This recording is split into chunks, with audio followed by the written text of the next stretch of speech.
Hello दोस्तों, कैसे हैं आप सब। मेरा नाम है शिवा और आप देख रहे हैं हमारा चैनल शिवा तायल। फ्रेंड्स, आज इस वीडियो में हम डिस्कस करने जा रहे हैं स्ट्रेटेजिक मैनेजमेंट का चैप्टर नंबर 6, जिसका नाम है स्ट्रेटेजी इम्प्लीमेंटेशन एंड कंट्रोल। तो बहुत बच्चों ने रिक्वेस्ट करी इसके बारे में, मेरे बहुत सारे दोस्तों ने रिक्वेस्ट करी, तो इसलिए मैं आप सभी को चैप्टर दे रहा हूँ। ऑब्वियसली मुझे भी देना था, रिक्वेस्ट करते कोई बात ही नहीं होती है, हम सब तो फ्रेंड्स हैं, आपस में हमें कवर करनी है। तो फ्रेंड्स, अभी मैं आपको इस वीडियो को शुरू करने से पहले बता देता हूँ एक छोटा सा ओवरव्यू कि हमने अभी तक क्या क्या कर लिया अपनी रिवीजन वीडियोस में। तो सबसे पहले हमने किया था चैप्टर नंबर 4, उसके बाद हमने किया था चैप्टर नंबर 5 और उसके बाद किया था हमने चैप्टर नंबर 4। तो 1, 5, 4 हमने 3 चैप्टर अभी तक कंप्लीट कर लिए हैं और हमारे लास्ट चैप्टर ही मैं शायद बोलूँ इसको चैप्टर नंबर 6, क्योंकि अब आपके पास भी टाइम कम बचा है। तो मैं आपको चैप्टर नंबर 6 लास्ट इसमें कवर करा रहा हूँ। अगर पॉसिबल हुआ तो मैं आपको एक चैप्टर की और की वीडियो दे सकता हूँ, अदरवाइज तो फ्रेंड्स आप देख लीजिएगा। फिलहाल ये 4 चैप्टर मैंने आपको डिटेल्ड रिवीजन वीडियोज इसमें प्रोवाइड की हैं। तो फ्रेंड्स आइए अब इस चैप्टर को हम करते हैं शुरू।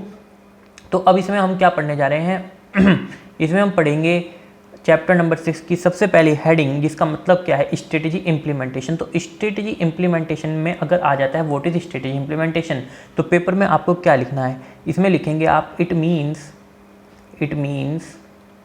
ट्रांसलेशन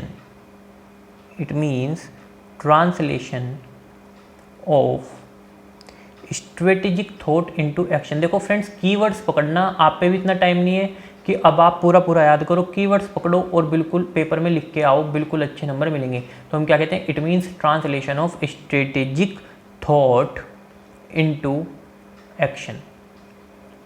ठीक है, या फिर आप क्या कैसे लिख सकते हैं इसको, translation of strategic thought into action is called strategy implementation, या फिर हम इसको क्या बोलते हैं, कन्वर्टिंग। देखो मैं आपको एक रिवीजन की तरह ही बता रहा हूँ और आप ये मत समझ लेना कि यार मैं समझा रहा हूँ एक एक चीज़, तो उस वाले भ्रम में मत रहना बिल्कुल भी। जिन बच्चों ने अभी तक एक बार पढ़ लिया, कम से कम इन वीडियो से उनका अच्छा रिवाइज हो जाएगा। ठीक है, तो कन्वर्टिंग डिसीजन इनटू एक्शन, इसे भी हम क्या बोलते हैं, स्ट्रेटेजी इंप्लीमेंटेशन। तो अगर स्ट्रेटेजी इंप्लीमेंटेशन है, आप उसमें 2 लाइन लिख के आए, कोई दिक्कत की बात नहीं है बिल्कुल भी। ठीक है, तो अब हमारे पास जो एक डिफरेंस आता है वो आता है हमारा 2 टॉपिक के बारे में। उन टॉपिक को मैं लिख देता हूँ आपके लिए। तो सबसे पहले जो हमारा डिफरेंस आएगा वो आएगा strategy formulation and strategy implementation.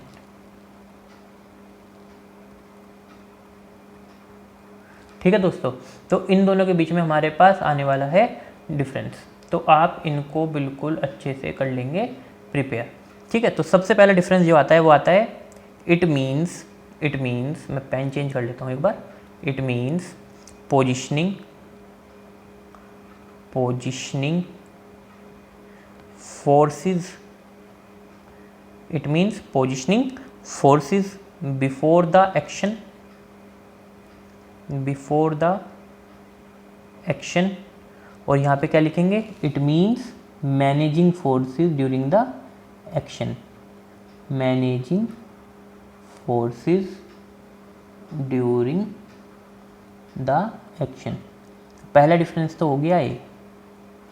ठीक, सेकंड जो डिफरेंस आता है वो हमारा आता है इट फोकसेस ऑन इफेक्टिवनेस, और इसमें क्या आता है, इट फोकसेस ऑन एफिशिएंसी, ठीक। फिर तीसरा जो हमारा डिफरेंस आता है वो क्या कहते हैं कि ये एक कैसा प्रोसेस है सॉरी, ये एक इंटेलेक्चुअल प्रोसेस है और ये कैसा प्रोसेस है, ये एक ऑपरेशनल प्रोसेस है। फोर्थ डिफरेंस आता है कि इसमें कौन सी स्किल्स चाहिए, तो इसमें हमें गुड इंट्यूटिव स्किल्स चाहिए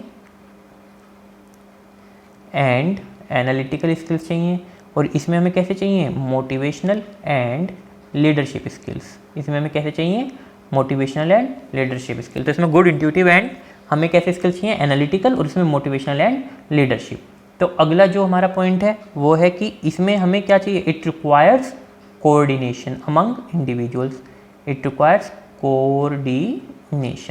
तो it requires coordination among individuals and it requires combination among many individuals.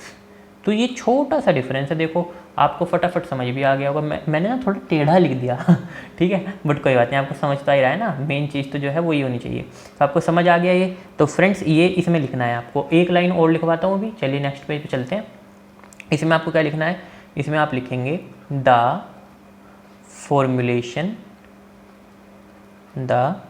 Formulation and implementation process are intertwined। कैसे हैं वो, इंटरट्विंड है। अब कैसे हैं इंटरट्विंड, ये देखो आप, देखो हम इसमें कहते हैं कि वो इंटरट्विंड कैसे हैं कि two types of linkages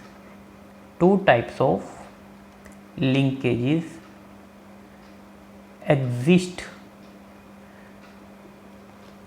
between these two. और वो कौन कौन से लिंकेज हैं बताइए आप तो रिवीजन कर रहे हैं, आपको तो बिल्कुल याद होनी चाहिए, मुंह ज़बानी याद होनी चाहिए अब चीज़ें बिल्कुल। Forward linkages and backward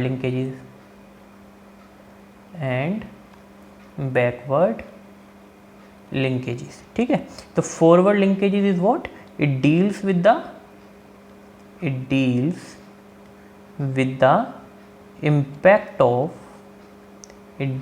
the impact of strategy formulation on strategy implementation।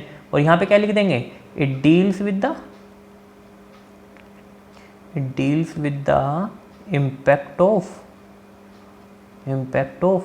strategy implementation on strategy formulation। बस इतनी सी लाइन है, ध्यान रख लेना इसको, बिल्कुल कुछ है ही नहीं। देखो बहुत मैंने चुन के बहुत अच्छे से नोट्स प्रिपेयर किए हैं, तो जरा से भाई इनकी लाज रख लेना और अपना यहाँ से इनको पढ़ लेना बिल्कुल कीवर्ड्स के थ्रू, तो आप आराम से पास हो जाओगे। देखो अब इस वीडियो में मेरा जो एक मेन टारगेट है वो है ये वाला क्वेश्चन जो मैं भी आपको करा रहा हूँ। ये है एक आपका 7 मार्क्स का क्वेश्चन, ठीक है। इसे मैं आपको पूरा लिखवाऊँगा भैया, पूरा लिखवाऊँगा इस क्वेश्चन को। मुझे बहुत ज़्यादा चांसेस लगते हैं कि ये पेपर में आ सकता है क्वेश्चन, ठीक है। और बहुत इंपॉर्टेंट क्वेश्चन है, बहुत ही इंपॉर्टेंट क्वेश्चन है। तो देखो पहले तो क्वेश्चन लिखो। तो क्वेश्चन है इम्पोर्टेंस ऑफ, टॉपिक मान लो ना, importance of proper implementation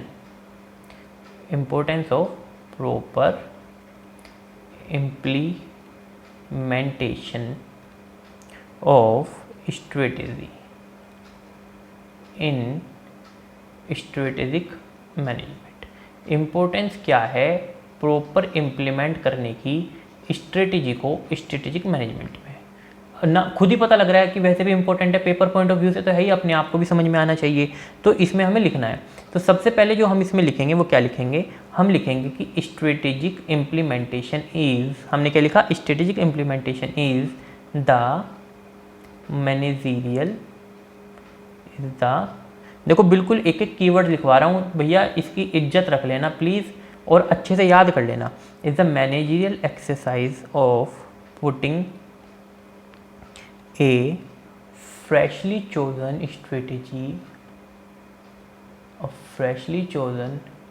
strategy into place, ठीक है। मतलब जो आपने नई स्ट्रेटेजी बनाई उसको इम्प्लीमेंट करने को हम क्या बोलते हैं, स्ट्रेटेजिक इम्प्लीमेंटेशन बोलते हैं। फिर इसमें आप इसके बाद आप हम बताएंगे इसमें कि स्ट्रेटेजी एग्जीक्यूशन क्या होता है। तो हम लिखेंगे स्ट्रेटेजी एग्जीक्यूशन इज सबसे पहले क्या, सुपरविज़न, देखो फिर से कीवर्ड शुरू हुए, सुपरविज़न ऑफ व्हाट,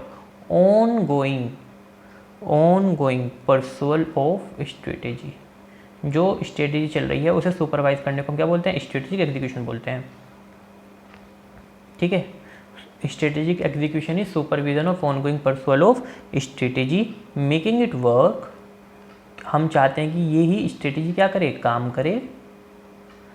फिर उसके बाद हम इसमें क्या लिखेंगे, improving the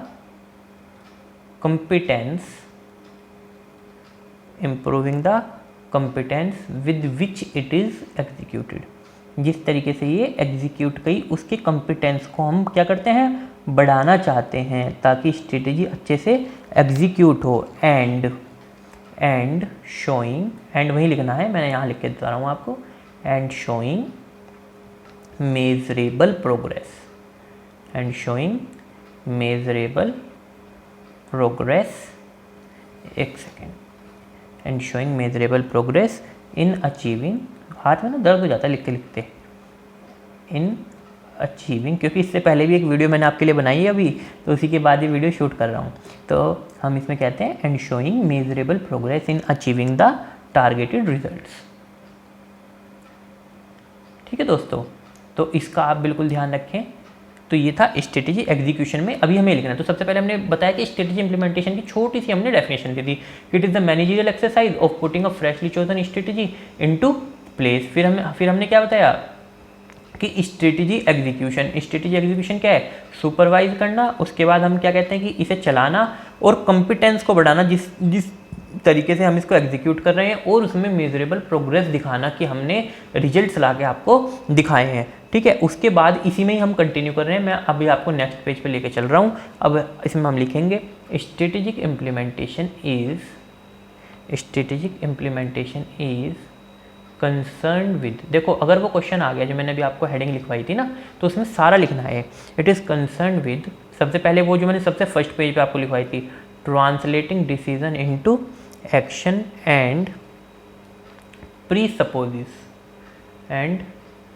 presupposes that decision itself was made, decision कौन सा, strategic decision, that decision itself was made after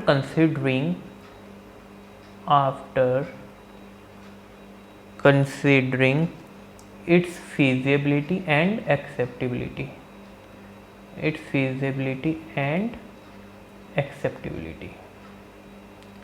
ठीक है दोस्तों। तो अब ये लिखना है। फिर इसके बाद हम लिखते हैं there may be a need for, देखो पूरा का पूरा आंसर लिखवा रहा हूँ मैं आपको 7 नंबर का। देयर मे बी ए, इसे जरूर कर लेना फ्रेंड, देखो मेरे से जितनी हेल्प हो रही है उतनी मैं कर रहा हूँ, बाकी भैया आपके ऊपर है आपको कैसे करना है। There may be a need for allocation of resources to new course of action, मतलब जो आप नया एक्शन लेना चाह रहे हैं, न्यू स्ट्रेटजी इंप्लीमेंट करना चाह रहे हैं, तो उसमें हमें क्या करना पड़ सकता है, एलोकेट करने पड़ सकते हैं resources, adapting the organisation structure to handle new activities. ठीक है, तो मैंने क्या बोला कि there may be a need for allocation of resources to new course of action adapting the organisation structure to handle new activities. उसके बाद हम लिखते हैं फिर ट्रेनिंग पर्सनल, हमें इसकी तो जरूरत पड़ सकती है कि नई स्ट्रेटेजी लाने के लिए हमें क्या करना पड़े, लोगों को ट्रेन करना पड़े, क्योंकि उन्हें नहीं पता भाई इसे कैसे इंप्लीमेंट करेंगे हम। या फिर क्या करना पड़ सकता है, डिवाइजिंग अप्रोप्रिएट सिस्टम, या हमें कोई अप्रोप्रिएट सिस्टम्स बनाने पड़े। तो हमें ये 3 काम अपने करने पढ़ सकते हैं। तो सबसे पहले हिंदी में अगर याद रखना चाहो तो कैसे करेंगे, सबसे पहले कहेंगे जो रिसोर्सेज है उन्हें एलोकेट करें इस तरीके से कि जो हमारे ऑर्गेनाइजेशन का स्ट्रक्चर है उसी तरीके से वो एडॉप्ट कर लिए जाएं। फिर हम अपने पर्सनल्स को, अपने एम्प्लॉयज़ को ट्रेन करें या फिर अप्रोप्रिएट सिस्टम्स को डिवाइस करें ताकि हम अच्छे से अपनी इस नई स्ट्रेटजी को इम्प्लीमेंट कर पाएँ। अब इसका आंसर लेके चलता हूँ आगे, अभी ख़त्म नहीं हुआ टॉपिक, ठीक है ना। अब नेक्स्ट पेज पे चल रहे हैं हम। चलो भाई, कई बार तो काम ही करना बंद हो जाता है। चलो अब लिखते हैं there are situations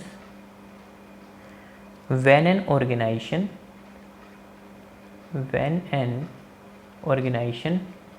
formulates a very competitive strategy। ऐसी सिचुएशंस होती हैं जब ऑर्गेनाइजेशन क्या करती है, फॉर्मुलेट कर लेती है एक बहुत ही ज़्यादा कॉम्पिटिटिव स्ट्रेटेजी, बट अब आई असली बात, बट इज़ शोइंग डिफ़िकल्टीज, लेकिन क्या दिख रही हैं उसको, मुसीबतें दिख रही हैं इन इम्प्लीमेंटिंग इट सक्सेसफुली। मतलब उसने क्या करा, स्ट्रेटेजी तो अच्छी बना ली पर उसे इम्प्लीमेंट नहीं कर पा रही ढंग से। उसके कारण क्या हो सकते हैं, तो हमें वही फैक्टर्स लिखने हैं। तो हम लिखेंगे ड्यू टू वेरियस फैक्टर्स,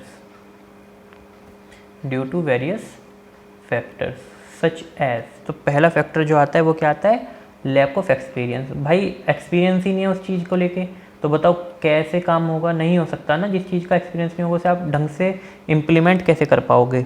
या फिर लैक ऑफ नेसेसरी रिसोर्सेज, आपके पास क्या है, रिसोर्सेज ही नहीं है कि आप उसको इम्प्लीमेंट कर पाओ, आप उसको इम्प्लीमेंट कर पाओ। मान लो मैंने कोई स्ट्रेटेजी बनाई कि मैं इस तरीके से पढ़ूंगा, पर मेरे पे कि मैं मतलब टीवी पे पढ़ूंगा, और भाई टीवी पे पढ़ेगा कैसे, कुछ ऐसे रिसोर्सेज, कुछ ऐसी टेक्नोलॉजी तो आप पे हो ना कि आप टीवी पे देख के वो चीज़ें कंप्लीट कर सको, तो आपकी स्ट्रेटेजी फेल हो जाएगी। तो हम क्या कहते हैं कि लैक ऑफ नेसेसरी रिसोर्सेज, सिर्फ फॉर्मुलेट करने से कुछ नहीं होगा, इंप्लीमेंट भी होनी चाहिए। या फिर हम क्या कहते हैं, missing leadership and missing leadership, आपके पास लीडरशिप स्किल्स ही नहीं है या लीडर ही नहीं है कोई, तो भैया फिर तो होएगी नहीं ना कंपनी में, तो पॉसिबल ही नहीं है, एंड सो। तो ये था उसका पूरा आंसर। अभी 2 पेज लास्ट के और 1 पेज ये। अब मेरा तो रब हो गया, आपने अपने पास लिख लिया होगा, तो आप देख लेना फ्रेंड्स, ठीक है। तो ये 7 नंबर का क्वेश्चन था। आई होप आप सभी को बहुत अच्छे से समझ आ गया होगा, क्योंकि इसमें ज़्यादा कुछ था नहीं। सबसे पहले हमने बताई स्ट्रेटेजिक इम्प्लीमेंटेशन की एक छोटी सी डेफिनेशन 1 लाइन की। उसके बाद हमने इसमें बताया कि स्ट्रेटेजिक एग्जीक्यूशन क्या होता है। फिर हमने बताया स्ट्रेटेजिक इम्प्लीमेंटेशन को थोड़ा सा डिटेल में कि अगर हम स्ट्रेटेजी इम्प्लीमेंट करेंगे तो हमें क्या क्या करना चाहिए। फिर हमने आपको क्या बताया, फिर मैंने आपको एक चीज़ बताई है कि वो सिचुएशंस कौन सी होती हैं, वो सिचुएशंस कौन सी होती हैं जहाँ पे हमारी क्या होती है, ऑर्गेनाइजेशन फॉर्मुलेट तो कर लेती है स्ट्रेटेजी को, लेकिन इम्प्लीमेंट करने में दिक्कतें बरतती है, यानी दिक्कत उनको होती है। तो ये मैंने आपको सारी सिचुएशंस बता दी हैं दोस्तों, ठीक है। तो आई होप फ्रेंड्स आपको अब इस वीडियो में 2 टॉपिक अच्छे से क्लियर हो गए होंगे। अभी मैं नेक्स्ट वीडियोस आपके लिए शूट कर दूंगा और आपको प्रोवाइड कर दूंगा, तो do not worry about that, और आप अच्छे से अपनी तैयारी करें। I wish you all the very best for your exams, और मुझे पता है आप बहुत अच्छे से अब बार नंबर लाएंगे और पास हो जाएंगे। तो डो नॉट वरी, एंड बहुत अच्छे से क्लियर करना, अच्छे से पढ़ते रहो और बस क्लियर हो ही जाओगे, ठीक है। तो अगर आपको वीडियो अच्छी लगी है तो लाइक देना और कमेंट करके बताना कि आपको समझ आ गया या नहीं, या फिर आपको कोई टॉपिक पे अलग वीडियो चाहिए तो मैं बना दूंगा। और फिर हमारे चैनल को सब्सक्राइब कर लेना अगर अभी तक आपने सब्सक्राइब नहीं किया है। और एक चीज़ और करना, अपने फ्रेंड्स के साथ वीडियोज़ को शेयर करते रहो, सो डैट उनको भी पता लग जाए कि हाँ भाई कीवर्ड्स के थ्रू भी कुछ वीडियोज़ ऐसी हैं इंटरनेट पर, ठीक है। तो thank you so much friends, bye bye, take care.